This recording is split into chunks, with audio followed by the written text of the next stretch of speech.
Okay, so this is another one kind of going over a past mistake here.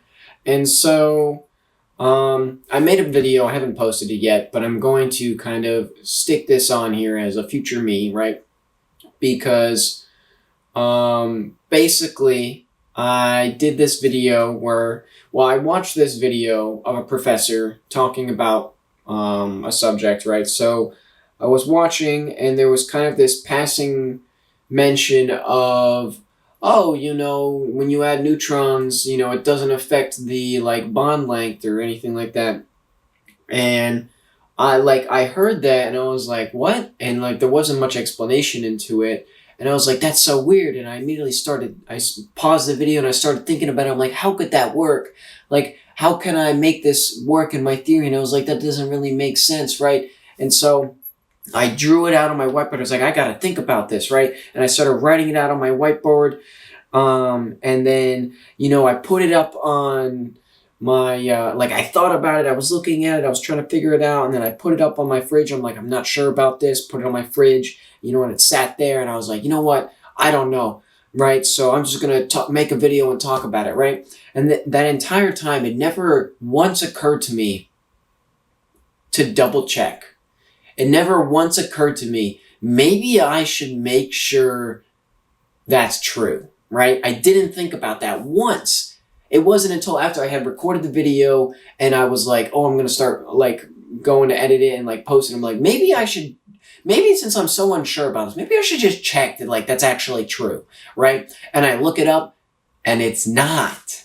And it's not in some cases, right? So I don't know if I misunderstood what the professor was saying, or if what they were referring to was for, a specific thing that I was thinking more broadly, and they were talking about like with larger atoms, because basically adding neutrons into a larger atom has minimal effect on bond lengths. But in small atoms, it has a larger effect because it's a bigger mass difference, and therefore you see a larger difference in the bond length, right?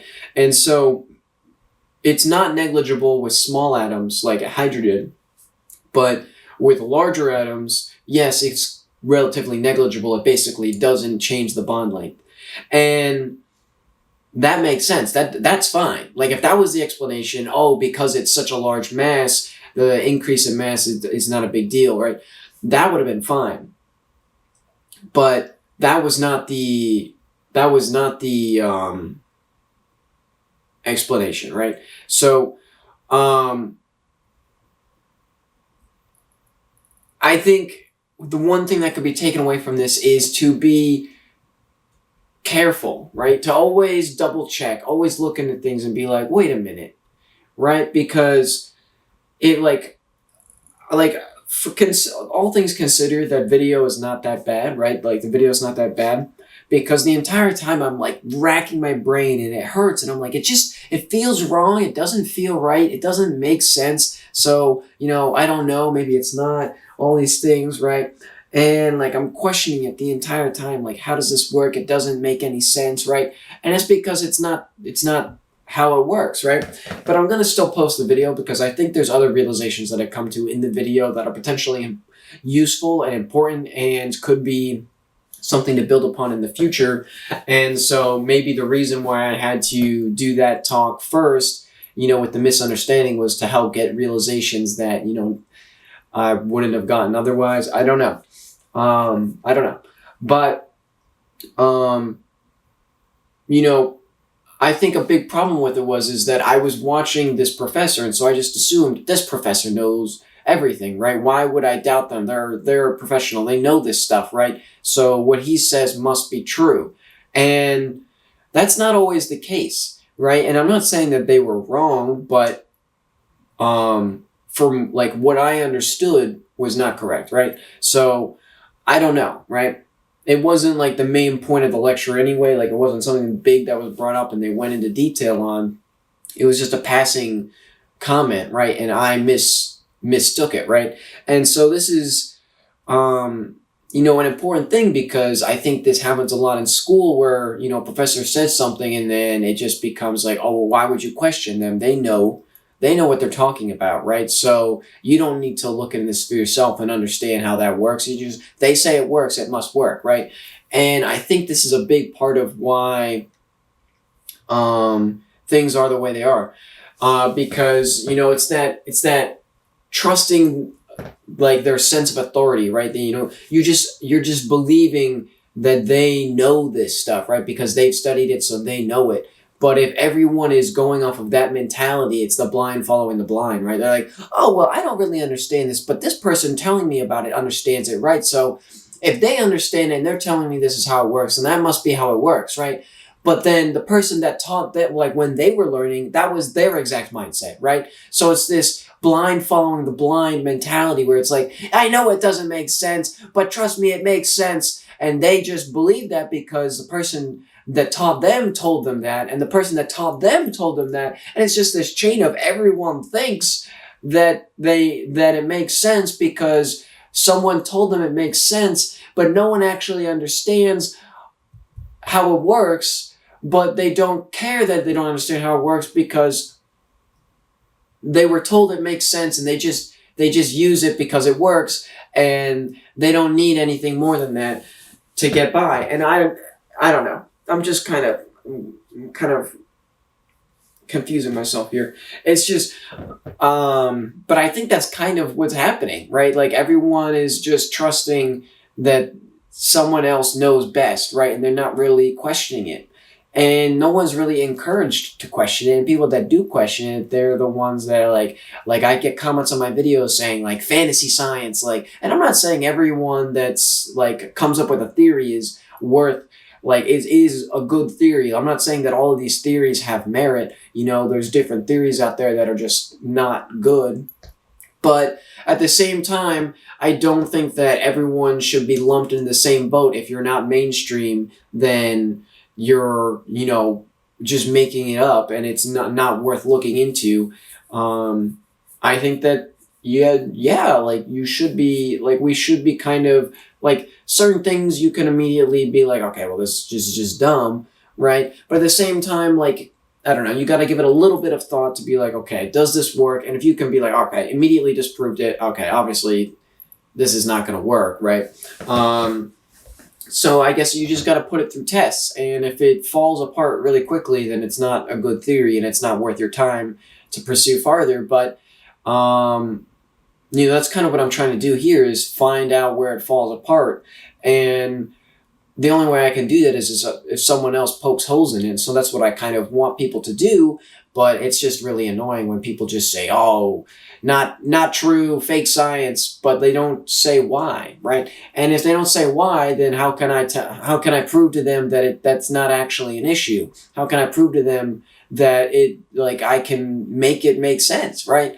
But the thing is, most of those people, they don't care, right? Because I don't know. People that comment on YouTube videos with, like, certain things, it's a weird culture. It is a very weird culture. Anyway, so basically, authority figure led me to, like, I'm inclined to trust because, I just assume they knew, but that's kind of a trap because, not necessarily the case. So it's important to kind of look into things for yourself and to think about it on your own and kind of figure everything out and come to your own understanding and see what makes sense, see if it works, and if you agree with it, right? You shouldn't just accept everything blindly, because accepting everything blindly leads to, again, the blind following the blind, and, we don't even know where we're going at this point, right? And so, again, this gets back to me, like, don't just trust that I know anything. I think, I want you to think for yourselves, because that's pretty much what I'm doing, right? And, I'm not out here doing the work so that you don't have to. I'm just kind of trying to spark some curiosity. And so, kind kind of look at what I'm saying compared to other opinions and see if it makes sense, see if it works, see if you agree with it, see if maybe you don't necessarily fully agree with it and you have some questions. And if you do, then ask them, because I am more than happy to answer, right? Because I love talking about this. This is why I make so many videos about it, because I love talking about it. So if someone is interested to try and figure out what the heck I'm talking about here, I will gladly tell you, right? But at the same time, like, if you're just out here to, be like, what, this guy's an idiot, then, that's fine. You can think that, but like, I don't need to hear it, right? like it'll be fine if you say it, but like, it's pointless. It's a waste of your time. It's a waste of my time. Like, just, I don't know, don't watch it. Anyway,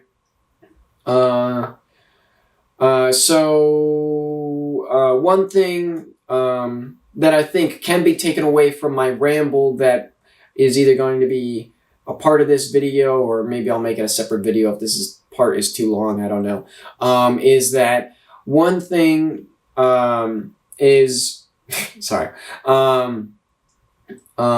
is that things change that we don't perceive.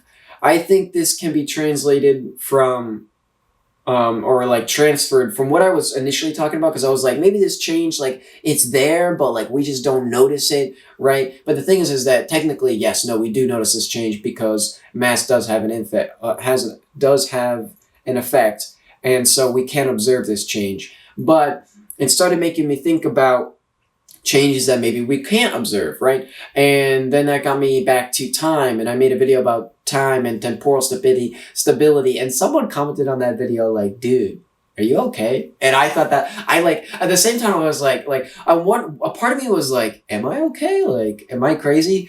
And the other part of me was like, no, I'm not okay. Yeah, I don't know, because I'm like, I think I'm making sense. I think that I'm not being crazy here. I think that was totally, like, I guess the term is, I guess it's not really the right term. I think that was a valid thing to get kind of like stoked over and like be like passionate about and talking about it and like kind of just all over the place with, because that concept is actually insane.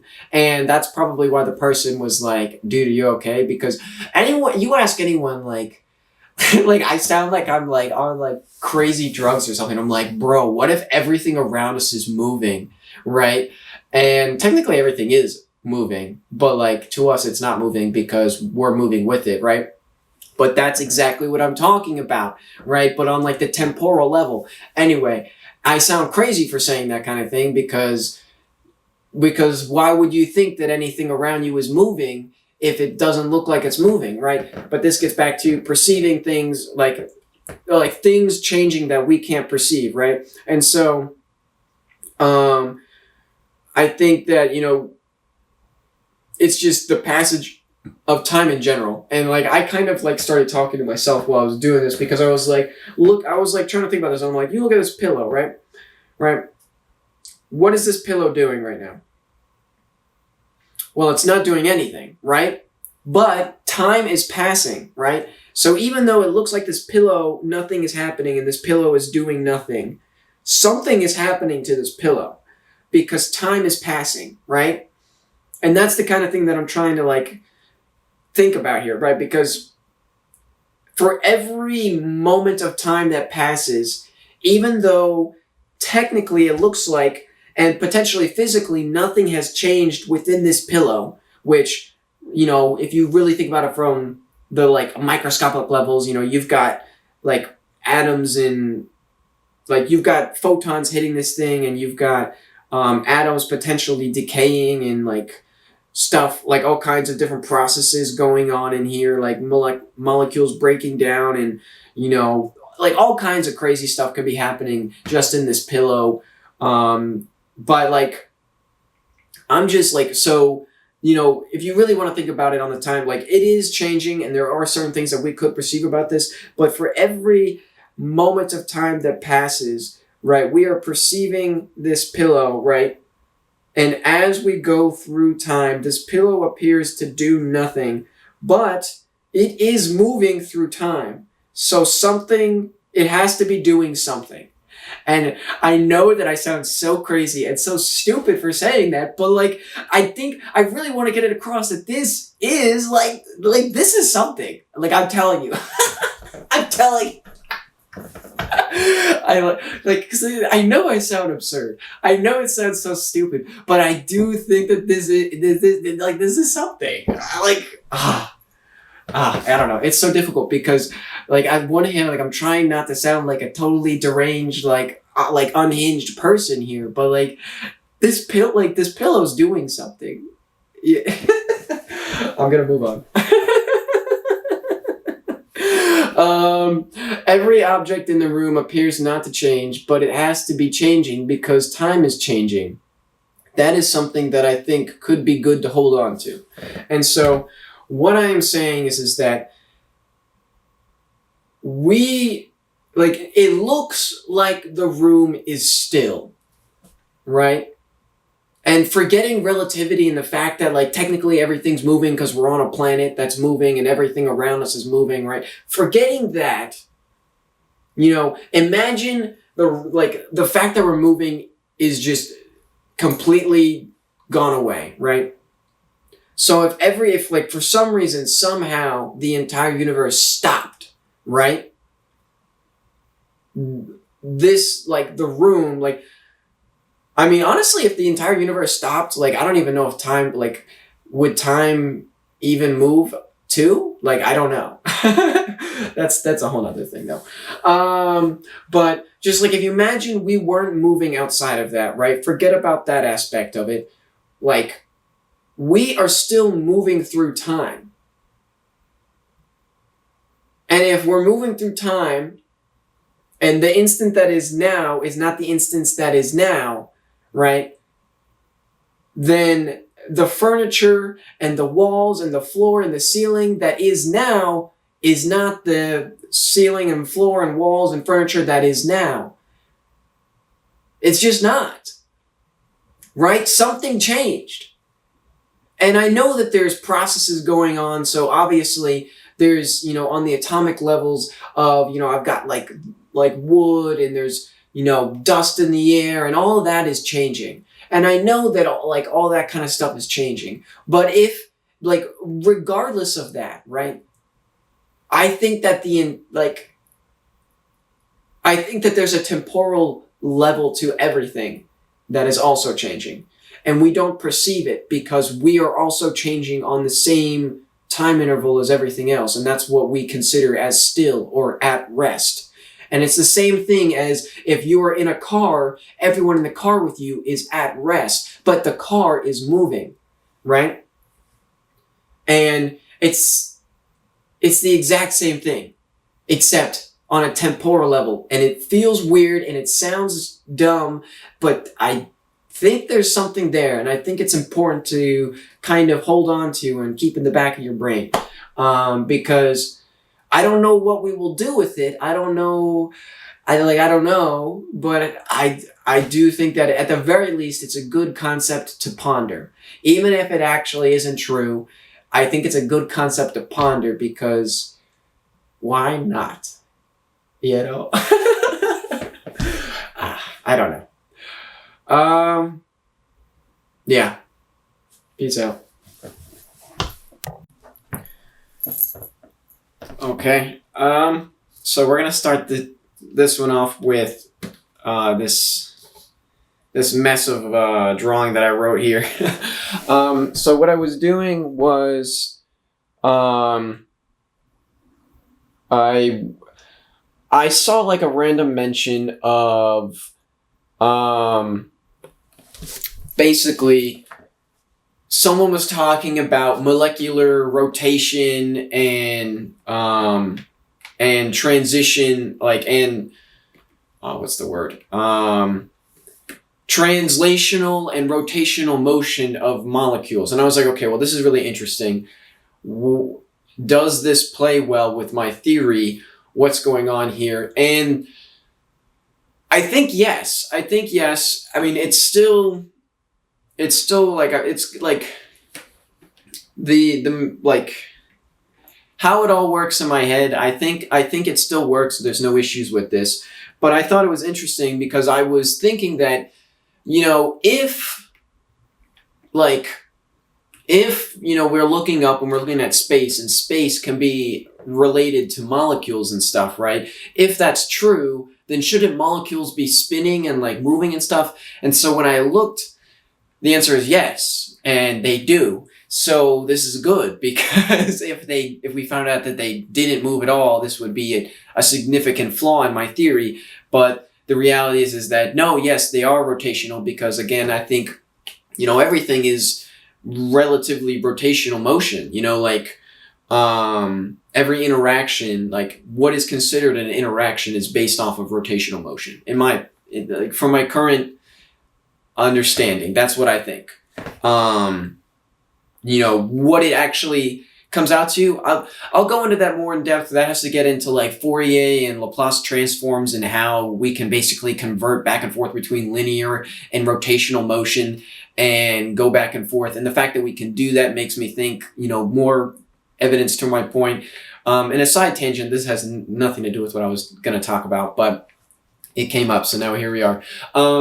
And the side tangent is that I was like looking at like the Laplace transform. I was watching like it was probably a 3 Blue 1 Brown video. His videos are just so good. So I was watching the explanations, right? And I was like, wow, like we could probably use this to study like the motion of like a particle or something, and then integrate the motion of this like object or whatever moving, and then convert it into rotational motion, and like we can use that to solve for the rotational poles, and then we can combine those poles together, and those are the different rotational energies that combine together. And like I was like, wow, like I wonder if anyone has thought to like use the transform in this way. And then I like he's just come out with some more videos, and I was like, oh, okay, wait, like we do that already.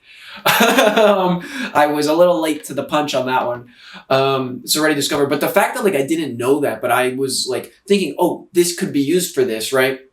And the answer is no. Yes, my thought process was correct, because I've used, like I did classes I did classes where I was using Laplace and Fourier, but all I saw was the equations.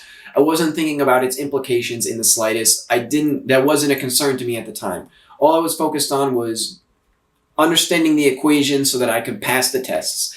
And that's what I, like, looking back now, like, I feel like I had such a missed opportunity. But it's, it comes when it comes. So,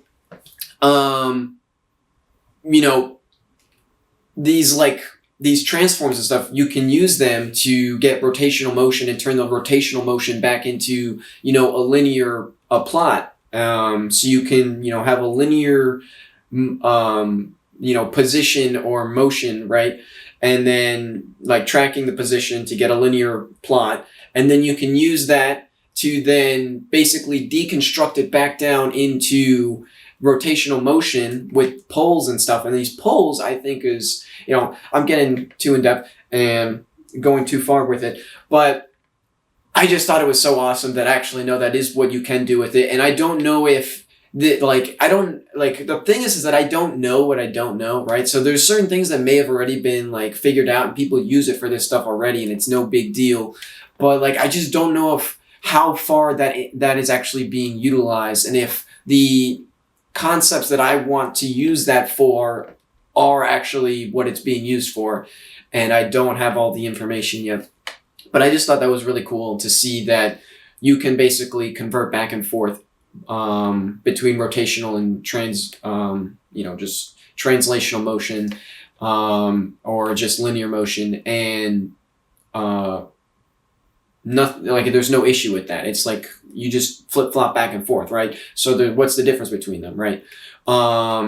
And so to me, we see linear and translational motion in our everyday life. That's what makes more sense to us, but it's built off of complex rotational motion interactions. And going into what I actually wanted to talk about, which has to do with rotation, is this drawing that I have here. While I was watching this this lecture. It's a physical chemistry lecture, which is free on YouTube. Pretty good. Barely any views on the videos or anything like that. It's mainly for the class, I'm assuming, but it's all there. Like the information's there. If you have any interest in physical chemistry, you can go watch these videos. And so I was watching a couple of them, and there was some on quantum mechanics, and so I watched those ones. I was like, oh, great, someone that knows quantum mechanics. I can watch these videos. And I'm getting on a tangent again. Again, has nothing to do with this. But, but I was watching those videos, and I was like, okay, great. This does not help me. Because basically, the professor starts it by saying, it's built off assumptions. And it's like, okay, great. So there actually is no logic. It's just assumptions. So that didn't help. But something that was mentioned in this, because the main focus is like spectroscopy and, like molecular spectroscopy and like talking about things like that. So I was kind of interested in that. So I was watching those lectures, and it got brought up that when you're looking at like, the equations and the results of this get so complicated so quick with like the spectroscopy and doing the equations and the calculations that basically like in this graduate level course, the professor's like, we're only going to do like the simplest stuff because it just goes insane so fast, which makes sense. And so I think that's kind of funny. But, considering basically just a hydrogen atom, right? Where it's got one electron and it's got, its proton. If you add a neutron to that, actually, I don't know if it's necessarily, like, I assume that the same rules still apply, whether it's an electron, because it's particle-particle, orbital here.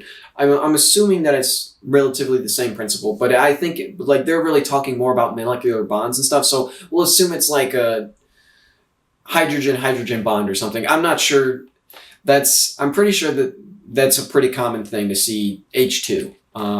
I could be wrong about that. My chemistry is a little lacking. I haven't done much with it, but since I didn't need to use it anymore in school. But so if you imagine a bond pair, right? Finally getting to what I was talking about. You have these two hydrogen atoms, right, that have basically just one proton in each of them. If you add a neutron to one of these hydrogen atoms, it does not change the bond angle or the bond length, right? Nothing about like this relationship really changes by adding in what is effectively just more mass. And I think that this is really interesting. And when I heard it, it was like, basically the professor was like, didn't really go into it because I don't think they really had an explanation. They were just like, isn't that like weird? Isn't that cool? Right? And then they moved on. And I was like, wait, like, that's it? I want to know. Like, I want to know more. And there wasn't. But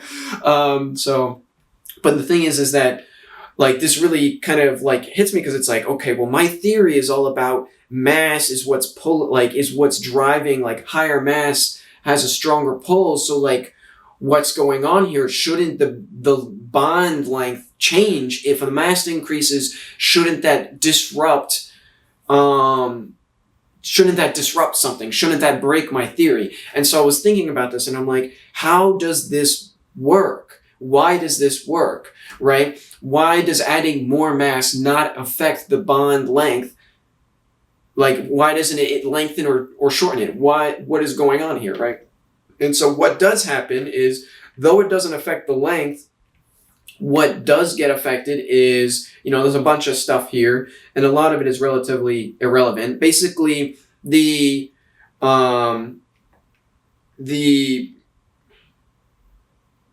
moment of inertia is what's impacted by this, because you increase the mass. The moment of inertia's equation is basically like the sum of like the masses and the radiuses, like squared or whatever. Basically, the radius is unaffected, but the mass is impacted. So the mass changes, which causes, if the mass increases, radius stays the same, then the moment of inertia is going to increase as well, right? And so because the moment of inertia increases, there's the angular momentum equation, which you can kind of write as angular velocity, which doesn't change, right? It's not affected by this either.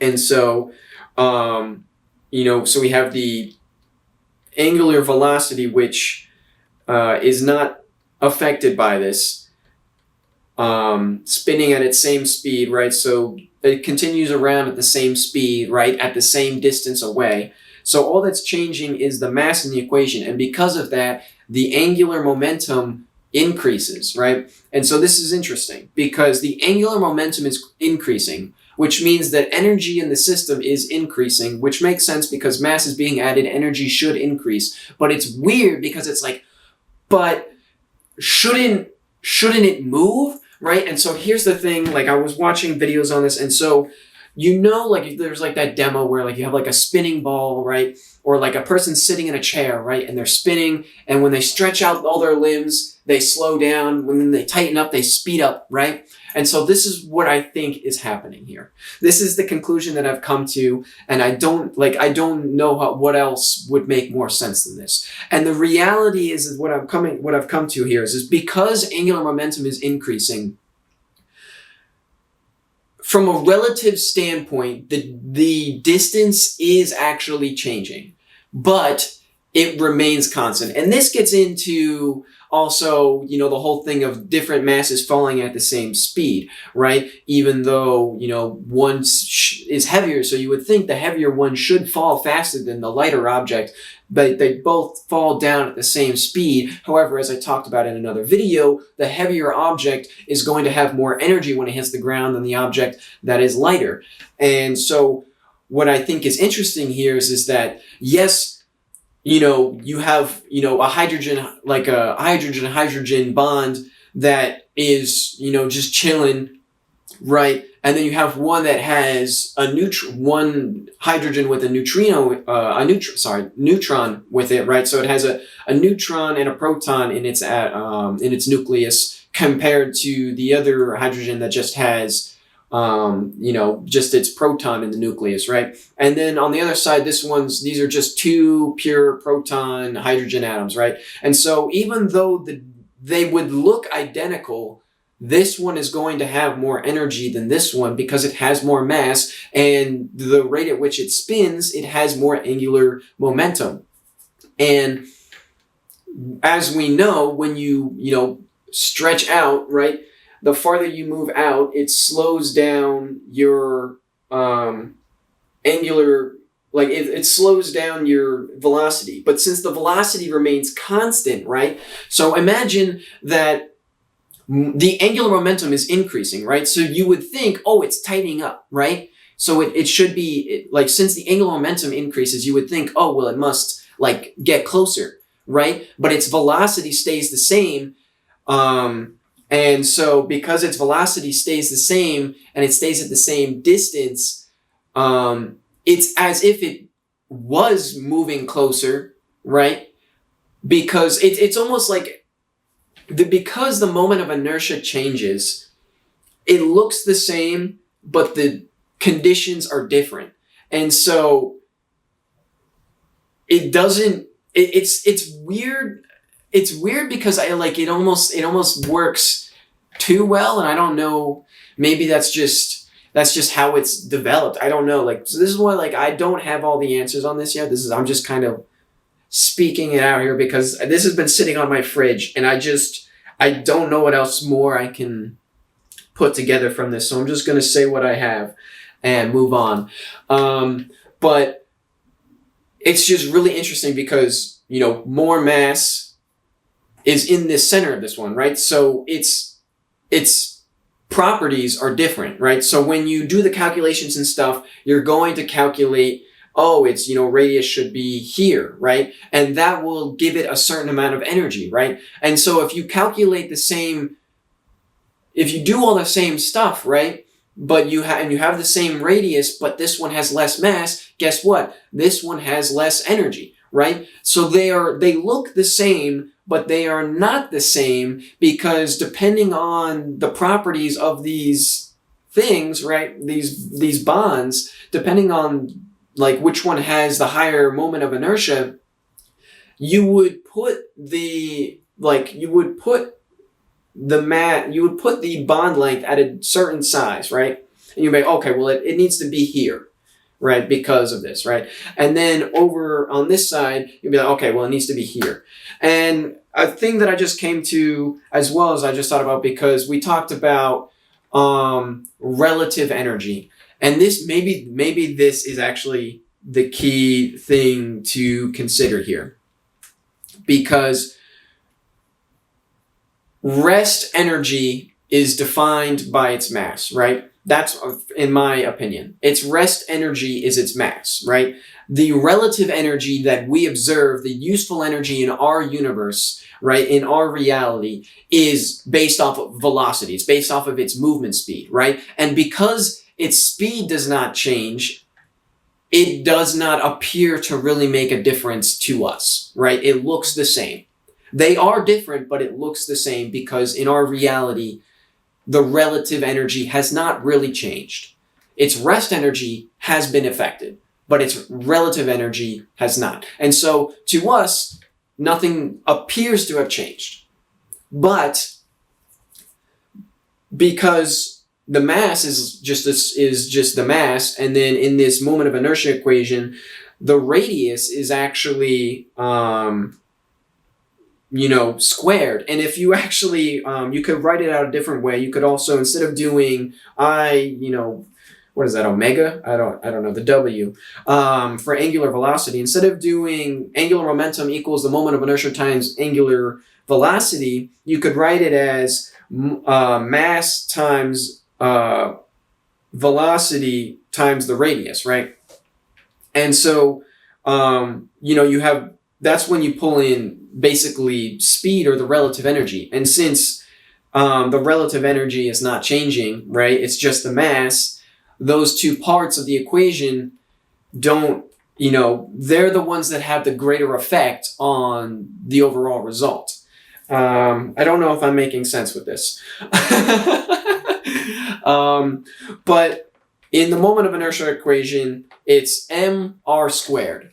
And so when the radius changes, it has a bigger visual effect. It has a more of an impact. Whereas when mass changes, the impact is minimal and effectively unrecognizable to us. But again, as we discussed, they are different. One has more energy and more angular momentum than the other. And I don't know. I think that it's kind of like,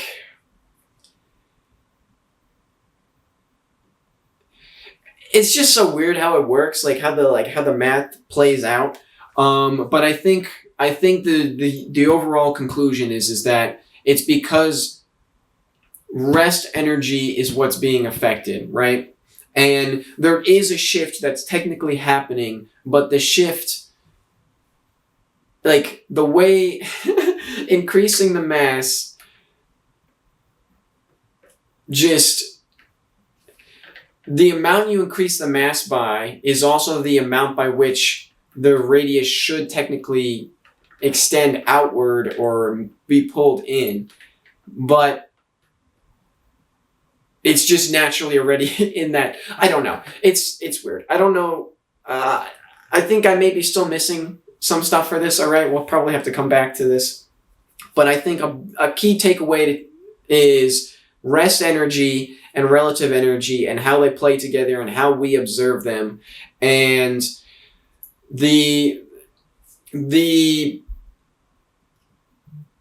gravitational, this gets back into gravitational attraction though. And it's so higher mass, higher gravitational attraction, you would think they should get pulled closer together.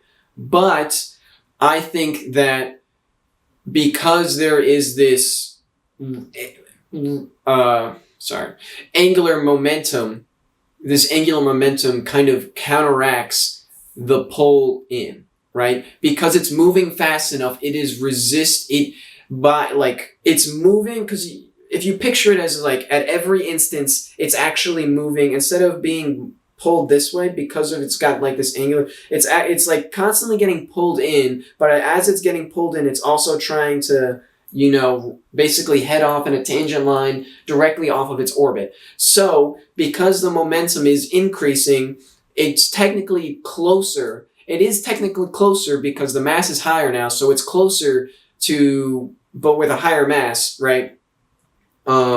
So it looks the same, but again, the properties are different. And because the angular momentum of the whole system has increased, it is increasing by the factor needed to counteract the increased pull from gravity.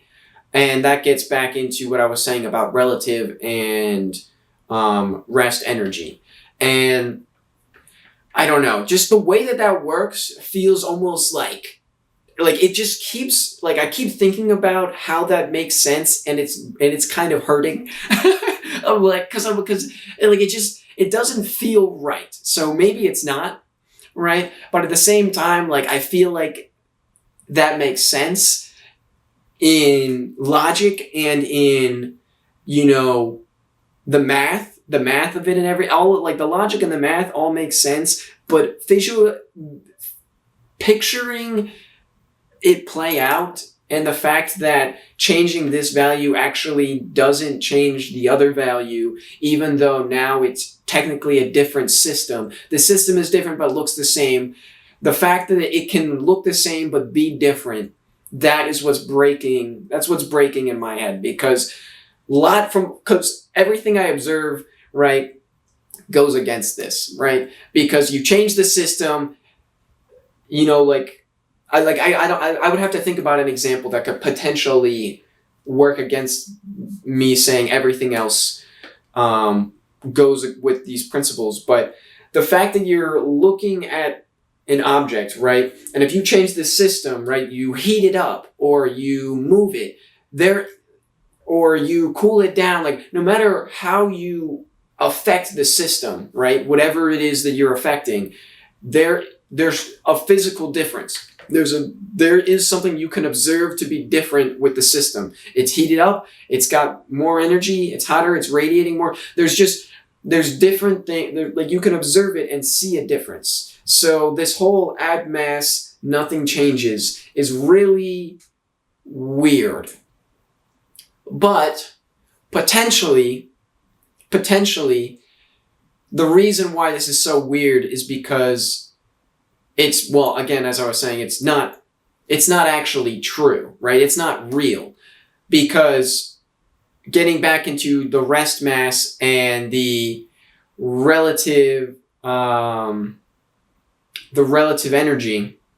Okay, so here's what it may be, right? So I've made a talking about, okay, so in our reality, right, we have our rest mass, or like we have our energy equation, which has rest mass plus relative, or rest energy plus relative energy, right? And then I said that if you were to go down, right, shrink down in terms, then you would then need to pull out probably the relative mass, right? And then do something there, right? So you would have your rest time or something, I don't know. And then you have your relative mass, and then you have your relative velocity, which, it's relative energy, rest energy, right? Or something like that. I don't know if that's exactly how the equation would look, but it probably should look something like that.